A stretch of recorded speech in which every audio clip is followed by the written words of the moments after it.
برکات آثار مبارکہ سماعت فرمائیں گے۔ اللہ تبارک و تعالی ارشاد فرماتا ہے لا اقسم بہذا البلد، لا اقسم بہذا البلد، لام یہاں پر زائدہ ہے، لا کے معنی یہاں پر نہیں، لا اقسم تو میں قسم کھاتا ہوں، پروردگار عالم یہ کہہ رہا ہے اقسم بہذا البلد کہ میں اس شہر کی قسم کھا رہا ہوں۔ تو سامعین کرام، کسی کے ذہن و فکر میں یہ بھی خیال آ سکتا ہے کہ مکہ جو شہر ہے وہ مکہ شہر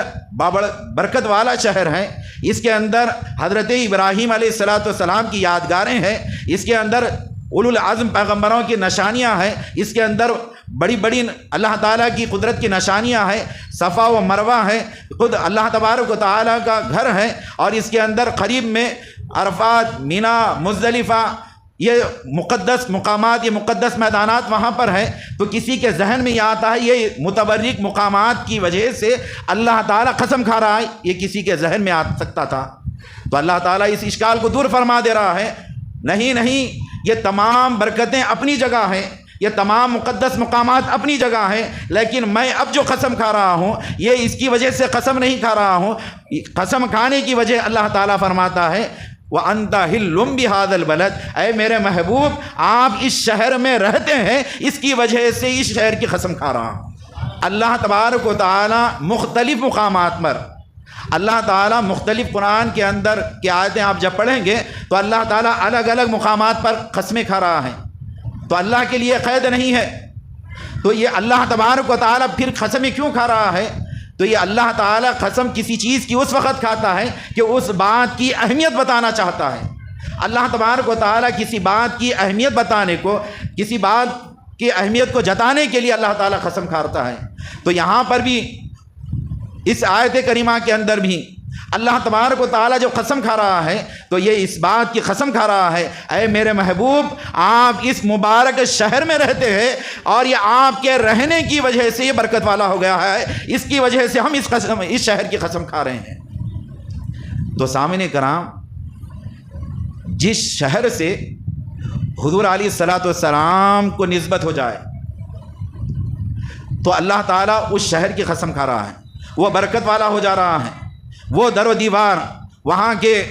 تمام چیزیں برکت والی ہو جا رہی ہیں پیارے نبی کی آمد کی وجہ سے۔ اور پھر قرآن میں اللہ تعالیٰ فرماتا والعصر، زمانے کی قسم۔ کون سا زمانہ یہاں پر؟ جس زمانے میں پیارے نبی کی ولادت باسعادت ہوئی، پیارے نبی جس زمانے میں آئے اس دنیا میں، اس زمانے کی قسم اللہ تعالیٰ فرما رہا ہے، زمانے کی قسم کھا رہا ہے اللہ تعالیٰ، پیارے نبی کے شہر کی قسم کھا رہا ہے اللہ تبارک و تعالیٰ۔ تو یہ تو معمولی چیزیں ہیں، یہ چیزوں کو نسبتیں لگ گئی تو پیارے نبی سے نسبت لگی تو اللہ تعالیٰ اس کی اہمیت کو بتانے کے لیے قسمیں کھا رہا ہے۔ تو اندازہ کر لیں کہ حضور علیہ السلام کے مبارک جسم کا عالم کیا ہوگا، پیارے نبی کے جسم اطہر کا عالم کیا ہوگا۔ اصول دین تین ہے، اصول دین تین ہے۔ آیت محکمہ، حضور علیہ السلام کی حدیث پاک ہیں، آیت محکمہ ایسی آیت جو منسوخ نہ ہو۔ قرآن کے اندر کچھ آیتیں ایسی بھی ہیں جو منسوخ ہیں، تلاوت کی جاتی ہیں لیکن اس کا حکم منسوخ ہے۔ آیت محکمہ، سنت قاطعہ، پیارے نبی کی سنت جو متن اور اسناد دونوں اس کی ہوں۔ اور پھر تیسرا ہے فریضہ عادلہ، اس کے بارے میں علماء کرام فرماتے ہیں کہ اس سے اجماع اور قیاس مراد ہیں۔ تو اس حدیث کے ضمن میں بات یاد رکھ لیں، کوئی بھی مسئلہ اگر آپ کو درپیش ہو تو کیا کرنا پڑے گا؟ قرآن کو دیکھنا پڑے گا، اور اگر قرآن کے اندر بظاہر ہم کو نہ ملے اس کا حکم تو اس کا حکم کہاں پر دیکھنا پڑے گا؟ اس کا حکم ہم کو حدیث پاک کے اندر دیکھنا پڑے گا۔ اور اگر حدیث پاک کے اندر بھی ہم کو صراحتاً اس کا حکم نہ ملے تو پھر اس کا حکم ہم کو صحابہ کی زندگیوں کو دیکھنا کہ صحابہ کس بات پر متفق ہوئے، اس کو اجماع کہتے ہیں۔ اور پھر کوئی چیز ایسی معلوم ہے نہ اس کا حکم صراحتاً ہمیں قرآن میں مل رہا ہے، نہ سنت کے اندر مل رہا ہے، نہ اجماع میں مل رہا ہے، تو پھر قرآن کو حدیث کو سامنے رکھ کر اس زمانے کے علماء قیاس کریں گے اور قیاس کر کے اس کے اوپر حکم لگائیں گے۔ یہ 4 چیزیں اصول دین ہیں۔ وہ بدعتیں کہنے والے ذرا سن لو، اب قرآن کیا کہہ رہا ہے، قرآن کی، کیونکہ علماء بھی بیٹھے ہوئے ہیں، ان کا بھی بیانات آپ کو سننا ہے، تو سامعین کرام قرآن کی ایک نہیں کئی آیتیں آپ کو ملیں گے۔ 2-3 جملوں کے اندر بتاتا ہوں۔ حضرت یوسف علیہ السلام کے بارے میں، حضرت یوسف علیہ السلام کا واقعہ آپ حضرات کئی مرتبہ سن چکے ہی ہیں کہ حضرت، جس کو احسن القصص کہا گیا، بہترین قصہ کہا گیا، کہ حضرت یوسف علیہ السلام کو آپ کے بھائیوں نے وہ تمام مراحل ہوتے ہوئے کنویں میں ڈال دیے، ہوتے ہوئے آپ کے والد صاحب سے دور کر دیے گئے، اور آپ کے والد صاحب آپ کی یاد میں روتے روتے نابینا ہو گئے۔ یہ قرآن کے اندر ذکر ملے گا آپ کو، تفصیلی واقعہ۔ آپ کے والد صاحب نابینا ہو گئے، اور پھر اس کے بعد ایک عرصے دراز کے بعد حضرت یوسف علیہ السلام تخت پر جلوہ افروز ہوتے ہیں، اور اس کے بعد وہاں پر بھائیوں کی ملاقاتیں وغیرہ ہوتی ہیں، پھر وہ تمام لمبی تفصیلی واقعات ہیں۔ تو اس کے اندر کیا ہوتا ہے، جب پہچان لینے کے بعد اپنی خمیز دیتے ہیں، اپنی خمیز دیتے ہیں، اور خمیز دے کر کہتے ہیں یہ اس خمیز کو لے جا کر میرے والد کے آنکھوں پر ڈال دو، جو میری جدائی میں رو رو کر وہ جو نابینا ہو گئے ہیں، وہ انشاءاللہ تعالی ان کی آنکھ بینا ہو جائے گی۔ قرآن اس کا شاہد ہے۔ تو سامعین کرام، حضرت یوسف علیہ السلام ایک پیغمبر ہیں، حضرت یوسف علیہ السلام ایک پیغمبر ہیں، اور ان کے خمیز کا یہ معجزہ ہے کہ وہ ان کے والد صاحب کے چہرے پر ڈال دینے کی وجہ سے جو ان کی آنکھ نابینا ہو گئی تو بینا ہو رہی ہیں۔ تو یہ حضور علیہ السلام کی جب جب مبارکی کی بات آئیں گی تو پیارے نبی کون ہیں؟ پیارے نبی تمام رسول، تمام انبیاء علیہ السلام کے سردار، تمام فرشتوں کے سردار، سید المرسلین، سید الانبیاء علیہ السلام کا جب مبارک ہے۔ آپ کے جب مبارک کے اندر کیا خصوصیتیں نہیں آئیں گی، اندازہ کر لیں آپ کیا خصوصیتیں ہوں گی حضور علیہ السلام کے جب مبارکہ کی۔ یہی تو وجہ تھی، یہ قرآن سے ثابت ہے سامعین کرام،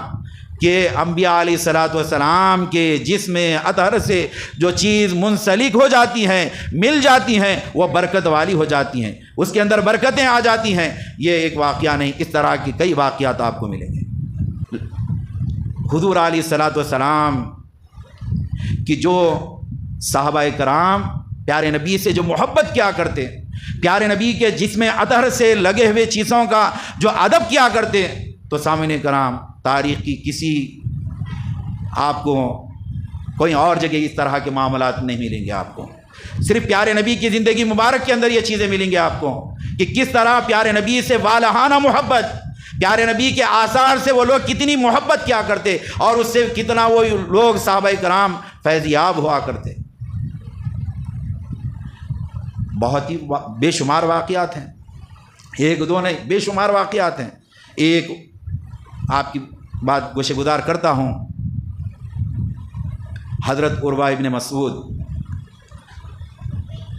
لمبی طویل حدیث پاک ہے، وہ بیان کرنا چاہتا تھا لیکن نہیں کروں گا، تو اس میں کا ایک ٹکڑا لے لیتا ہوں۔ 1500 صحابہ کو لے کر 1500 صحابہ کو لے کر حضور علیہ السلام عمرے کی غرض سے آتے ہیں، مدینہ پاک سے نکل کر مکے کو آ رہے ہیں، اور یہاں پر یہ افواہ پھیل جاتی ہے کہ یہاں حضور علیہ السلام جنگ کے لیے آ رہے ہیں، ہم سے جنگ کرنے کے لیے آ رہے ہیں، لڑنے کے لیے آ رہے ہیں۔ یہ چیز مکے کے لوگوں کو معلوم ہوتی ہے، تو حضور علیہ السلام ایک مقام پر پڑاؤ کر دیتے ہیں، اس پڑاؤ کا مقام ہے حدیبیہ۔ اس مقام پر ٹھہر جاتے ہیں، اور ادھر سے کچھ لوگ بھیجے جاتے ہیں، ادھر سے کچھ لوگ بھیجے جاتے ہیں، جو کفار کی طرف سے جو لوگ آتے ہیں، تو اس میں سے ایک عروہ ابن مسعود ہیں۔ یہ حدیث پاک بخاری شریف کی ہے، اور یہ پڑھیں پوری مکمل حدیث پاک، وہ نہیں سناؤں گا میں پورا۔ تو عروہ ابن مسعود جو ادھر کافروں کی طرف سے آئے، اور آنے کے بعد یہاں پر جب دیکھتے ہیں پیارے نبی کے منظر کو دیکھتے ہیں تو اس کے اندر کیا فرماتے ہیں؟ وَإِذَا تَوَضَّأَ، جب حضور علیہ الصلوۃ والسلام وضو کرتے ہیں، قَادُوا يَقْتُلُونَ عَلَى وُضُوئِهِ کہا جا رہا ہے، قریب ہے کہ آپ کے وضو کے پانی کو لینے کے لیے لڑ پڑیں صحابہ کرام۔ عروہ ابن مسعود اب تک مسلمان نہیں ہوئے تھے، وہ کفار کے پاس جا کر کیا کہہ رہے ہیں کہ وہ اپنے نبی سے اتنی محبت رکھتے ہیں، اتنی چاہت رکھتے ہیں کہ وہ پیارے نبی کے جسم اطہر سے لگا ہوا پانی نیچے گرنے نہیں دیتے، اور وہ ان کا معاملہ ایسا ہے کہ وہ قریب ہے کہ لڑ لیں، اور اگر کسی کو حضور علیہ الصلوۃ والسلام کا وضو کا پانی میسر نہ آئے تو ایک صحابی دوسرے صحابی کو اپنا تر ہاتھ دیتے ہیں اور وہ تر ہاتھ اپنے جسموں پر مل لیتے ہیں۔ یہ بخاری شریف کی حدیث کا جملہ ہے، یاد رکھ لیں۔ پیارے نبی کے جسم اطہر سے لگا ہوا پانی کا یہ عالم ہے کہ صحابہ بتا رہے ہیں،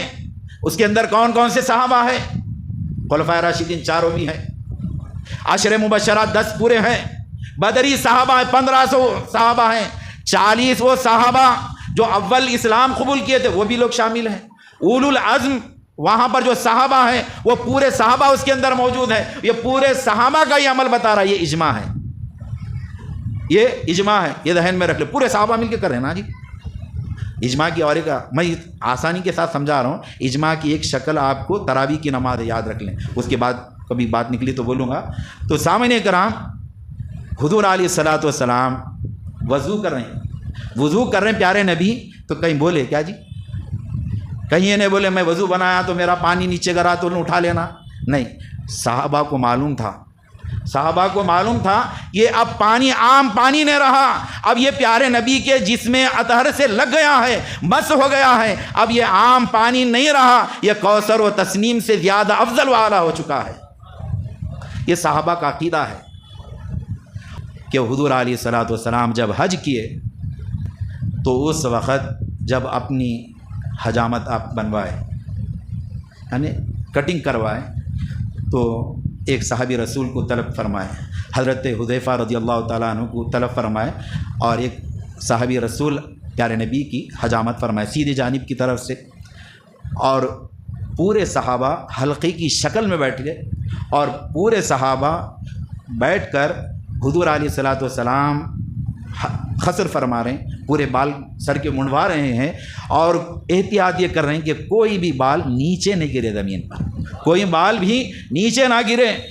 اور حضرت حذیفہ رضی اللہ تعالیٰ عنہ کو طلب فرماتے ہیں، سیدھے جانب کے بال منڈواتے ہیں، اور اس کے بعد پھر بائیں جانب کے بال منڈواتے ہیں، منڈوانے کے بعد حضرت حذیفہ رضی اللہ تعالیٰ عنہ کو بال عنایت کرتے ہیں، اور اس کے بعد حضرت حذیفہ رضی اللہ تعالیٰ عنہ کو فرماتے ہیں یہ بال لوگوں میں تقسیم کر دو، یہ بال لوگوں میں تقسیم کر دو۔ منہ مبارک کہتے ہیں، کیونکہ بال کہے تو اچھا نہیں معلوم ہوتا، تو اس کی وجہ سے منہ مبارک کہتے ہیں، فارسی لفظ ہیں۔ تو حضور علیہ الصلوۃ والسلام کے وہ منہ مبارک لوگوں میں تقسیم کر دیے گئے، وہ پیارے نبی کا ایک جز ہے، پیارے نبی کے جسم کا ایک حصہ ہے، اور سامعین کرام برسا برس ہو گئے، 1400 سال سے زائد عرصہ گزر چکا ہے، لیکن یہ پیارے نبی کے جسم اطہر کا یہ بال ہونے کی وجہ سے یہ معجزہ ہے جس منہ مبارک کا، کہ جس کے پاس بھی وہ منہ مبارک ہوتے ہیں اللہ تعالیٰ ان کے گھروں میں برکتوں کا نزول بھی فرماتا ہے، اور وہ بال کا یہ معجزہ ہے، وہ بال مبارک ہمیشہ کچھ نہ کچھ بڑھتا رہتا ہے، تھوڑا بڑھتے رہتا ہے، اور آج بھی کئی آپ کی کہیں پر بالکل چھوٹے سے دیتے ہیں، لیکن ایک عرصے کے بعد دیکھتے ہیں کہ منہ مبارک بہت بڑے ہو گئے ہیں۔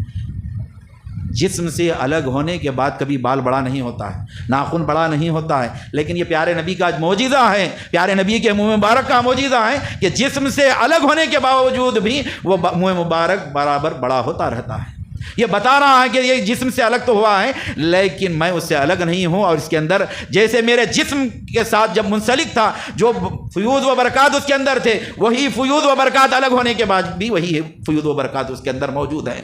یہ بتا رہا ہے وہ بال مبارک۔ تو مختلف مقامات پر،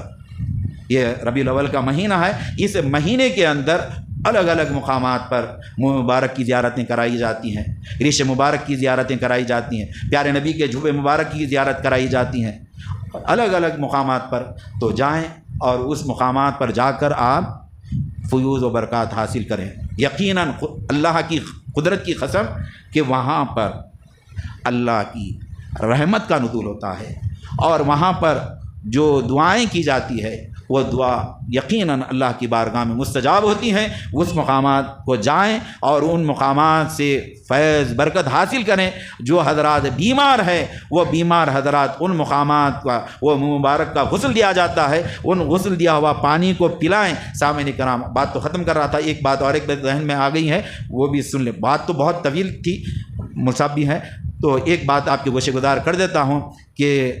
حضرت اسماء رضی اللہ تعالیٰ عنہ، جو حضرت عائشہ رضی اللہ تعالیٰ عنہ کی بہن ہے،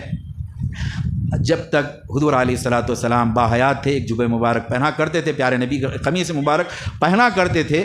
آپ کے انتقال کے بعد حضرت عائشہ رضی اللہ تعالیٰ عنہ کے پاس وہ جبہ مبارک تھا، اور آپ کے انتقال کے بعد حضرت اسماء رضی اللہ تعالیٰ عنہ کے پاس وہ جبہ مبارک تھا۔ اور احادیث شریفہ میں آتا ہے کہ لوگ